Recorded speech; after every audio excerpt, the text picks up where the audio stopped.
जय जिनेन्द्र। जैन धर्म की सामान्य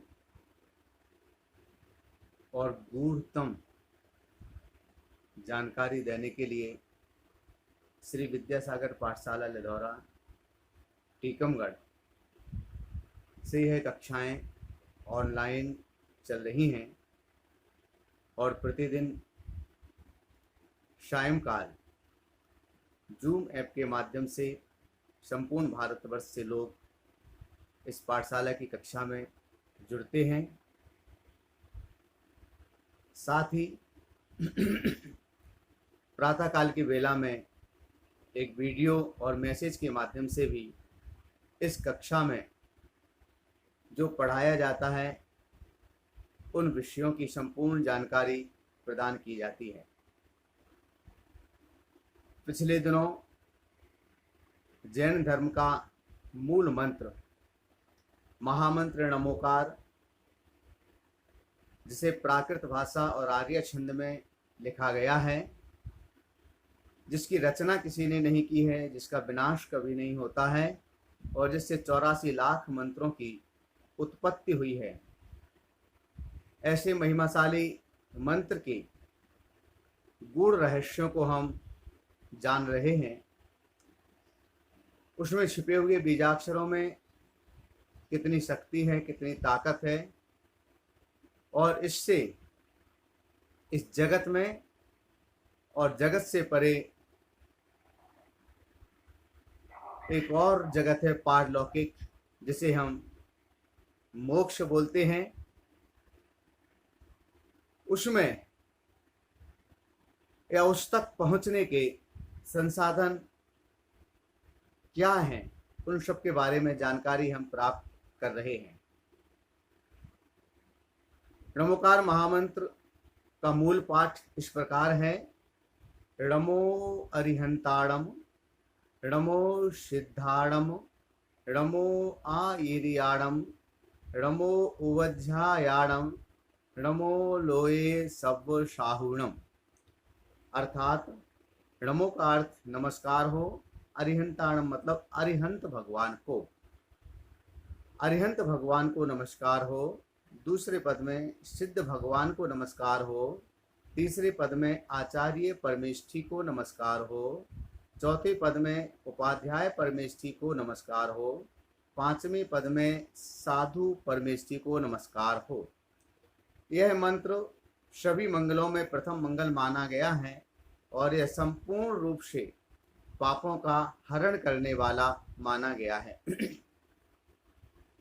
हम पहले समझें कि इस महामंत्र नमोकार में जो परमेष्ठी शब्द आया है, तो परमेष्ठी किन्हें कहते हैं, ये कौन है जिनका नाम परमेष्ठी इस संज्ञा को प्राप्त है। तो पहले हम इस चीज को समझते हैं कि परमेष्ठी किन्हें कहते हैं। जो आत्मा के पदों और गुणों में सबसे बड़े होते हैं, ऐसे परम पद में जो स्थित हैं, उन्हें परमेष्ठी कहते हैं। फिर से एक बार देखें। जो आत्मा के पदों और गुणों में सबसे बड़े होते हैं, ऐसे परम पद में जो स्थित हैं, उन्हें परमेष्ठी कहते हैं। तो परम पद किसे कहते हैं, दूसरा प्रश्न खड़ा होता है, क्योंकि इस प्रश्न में कहा है कि परम पद में जो स्थित होते हैं। तो परम पद किसे कहते हैं। परम का अर्थ होता है उत्कृष्ट, उत्तम या श्रेष्ठ। तो जिस पद को धारण करने से उत्तम या श्रेष्ठ सुख की प्राप्ति होती है, अथवा उस उत्तम या श्रेष्ठ सुख को प्राप्त करने में जो पद सहयोगी हो, उसे परम पद कहते हैं। फिर से सुनिएगा, व्यवस्थित सुनिएगा। परम का अर्थ उत्कृष्ट या श्रेष्ठ होता है, उत्तम होता है। तो जिस पद को धारण करने से श्रेष्ठ सुख की प्राप्ति होती है या श्रेष्ठ सुख की प्राप्ति में वह पद सहयोगी बनता है, उस सुख को प्राप्त करने के लिए उस पद का नाम परम पद है। तो तीसरा प्रश्न सामने आता है कि फिर उत्तम सुख क्या वस्तु है। जो अभी कहा है कि जिस पद को धारण करने से उत्तम सुख की प्राप्ति होती है, तो उत्तम सुख क्या वस्तु है। तब उसका उत्तर यह दिया जाता है कि मोक्ष सुख को उत्तम सुख कहते हैं। तब प्रश्न खड़ा होगा कि मोक्ष किसे कहते हैं। इन सारे प्रश्नों के उत्तर भी आपको धीरे धीरे मिलते जाएंगे, लेकिन अभी प्रसंग प्राप्त है इसलिए आपके लिए बतला देते हैं कि मोक्ष किसे कहते हैं। सभी प्रकार के जो कर्म हैं, जैन दर्शन में 8 प्रकार के कर्म हैं, उनकी अन्य अवान्तर प्रकृतियों को लेते हैं तो 148 प्रकार का कर्म है, जो हमारी इस आत्मा के साथ मिल करके आत्मा को मलिन कर रहा है, जिसकी वजह से हमें इस संसार में दुखों को उठाना पड़ रहा है, दुखों को प्राप्त करना पड़ रहा है 4 गति और 84 लाख योनियों में। यह सामान्य रूप से समझने जैसी बात है। विशेष प्रकरण आने पर इसका विशेष स्पष्टीकरण किया जाएगा। तो जिस कार्य के करने से हमारी आत्मा उन कर्मों से दूर हो जाती है, पापों से दूर हो जाती है, और हमारा यह जो भौतिक शरीर है इस शरीर से भी दूर हो जाती है, वहाँ पर एकमात्र शुद्ध अवस्था रहती है और वह अनंत काल तक रहती है। एक बार वहाँ पहुँच जाने के बाद वापस आना नहीं होता है। उदाहरण के तौर पर आप ले सकते हैं, जैसे दूध में जब तक घी रहता है वह दूध के साथ मिला हुआ रहता है, उसकी अलग से कोई कीमत नहीं होती है, कोई मूल्यांकन नहीं होता है। लेकिन दूध को जब हम दही बना करके, दही को मंथन करके नवनीत निकाल करके, नवनीत को अग्नि पर गर्म करके और घी को उससे अलग कर लेते हैं, फिर वह घी कभी भी दूध के रूप में पुनः वापस नहीं होता है, वह शुद्ध हो जाता है।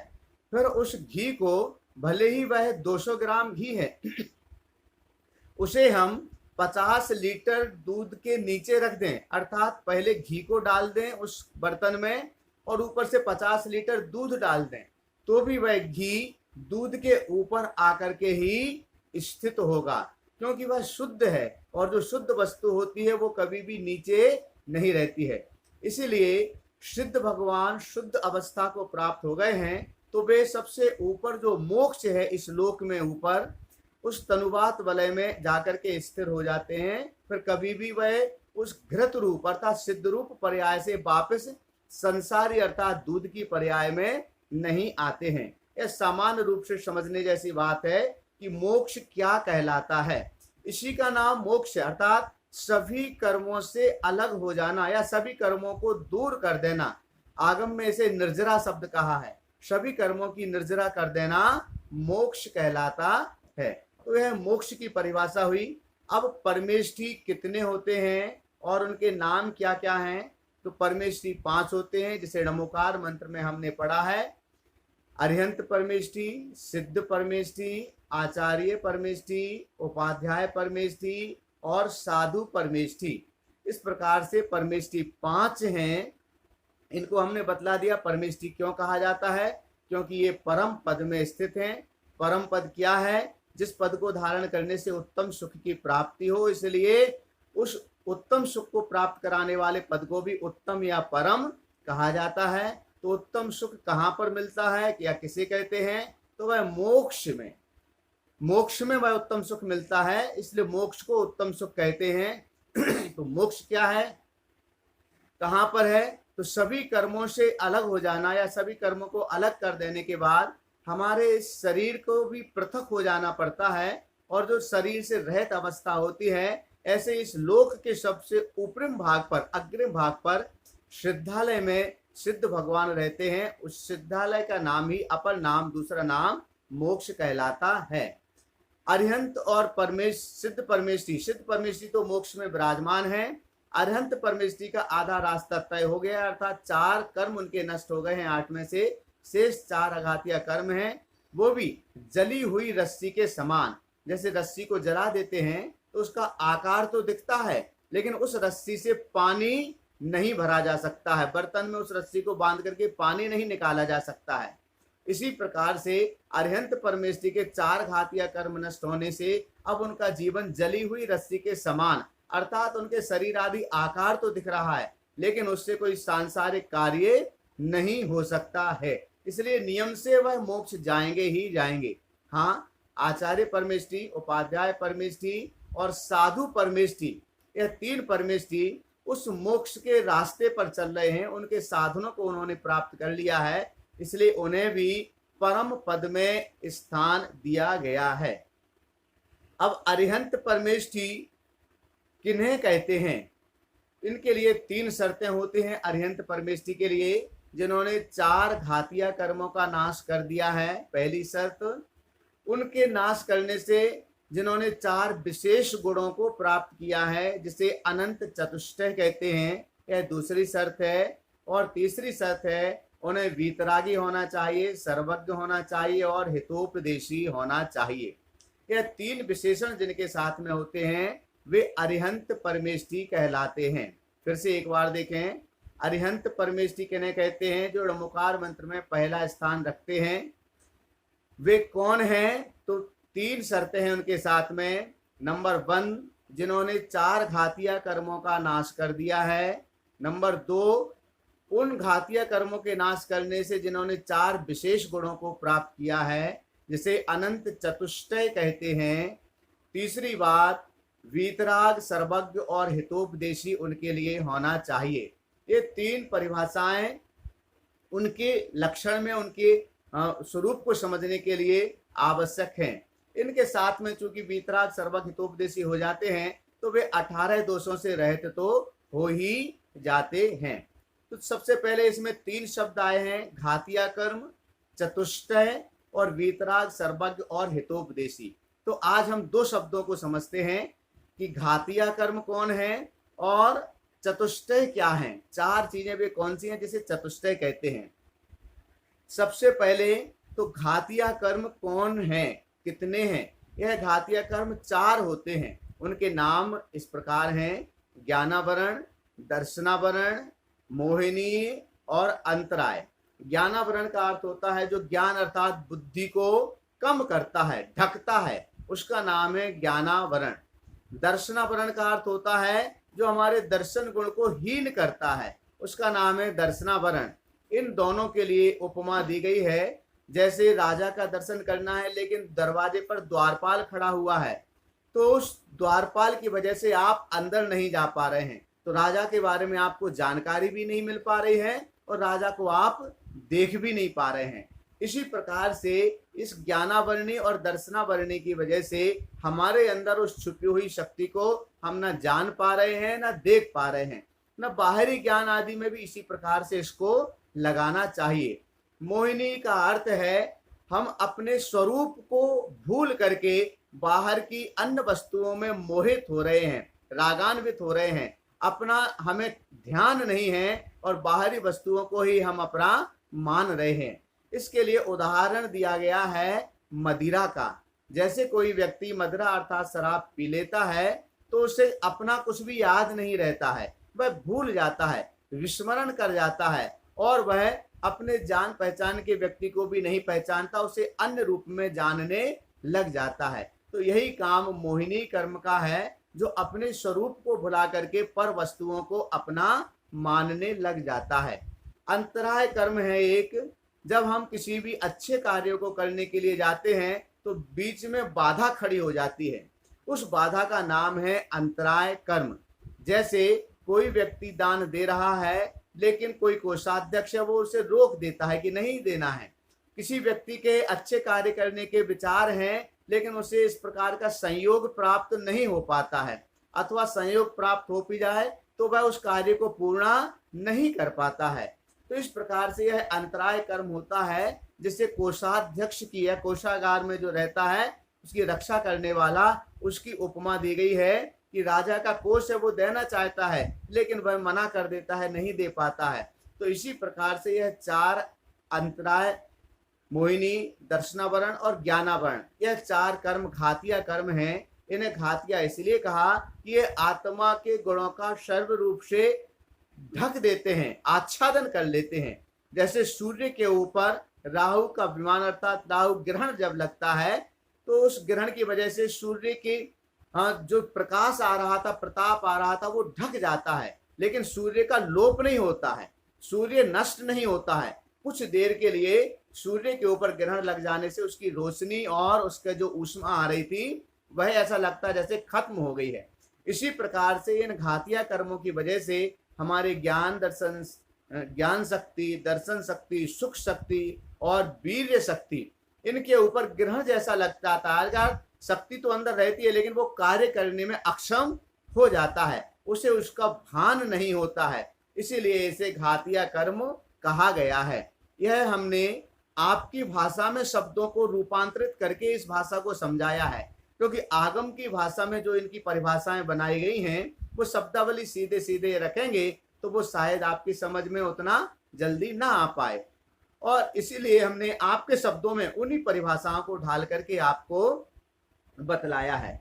इन 4 कर्मों के नाश होने से 4 विशेष गुण प्राप्त होते हैं, वह है अनंत ज्ञान, अनंत दर्शन, अनंत सुख और अनंत वीर्य। अब उनका ज्ञान ऐसा हो जाता है क्षय ज्ञान, कि जिस ज्ञान की वजह से वह सभी चीजों को, 3 लोक और 3 काल के पदार्थों को एक साथ युगपत हाथ पर रखे हुए आंवले के समान देख सकते हैं और जान सकते हैं। हम लोगों का दर्शन और ज्ञान, हम पहले पदार्थ को देखते हैं फिर जानते हैं, लेकिन अरिहंत भगवान एक साथ देखते हैं और एक साथ ही जानते हैं। इसी प्रकार से उनको अनंत सुख की प्राप्ति भी हो गई है। अब वह सुख कभी भी उनसे दूर होने वाला नहीं है या वे उस सुख से पृथक होने वाले नहीं है। इसी प्रकार से अनंत वीर्य भी उनके लिए, अनंत शक्ति, ताकत भी उनके लिए प्राप्त हो गई है, जो पूर्व कोटि का मतलब करोड़ों वर्षों तक बिना खाए और बिना पिए ही अपने शरीर को चलाते रहते हैं, जरा सी भी थकान उनको अनुभवन में नहीं आती है।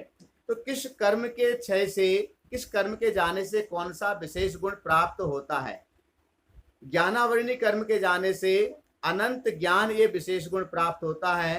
दर्शनावरणी के जाने से अनंत दर्शन रूप विशेष गुण प्राप्त होता है। मोहिनी के जाने से अनंत सुख रूप विशेष गुण प्राप्त होता है, और अंतराय के जाने से अनंत वीर्य रूप विशेष गुण उनके लिए प्राप्त हुआ करता है।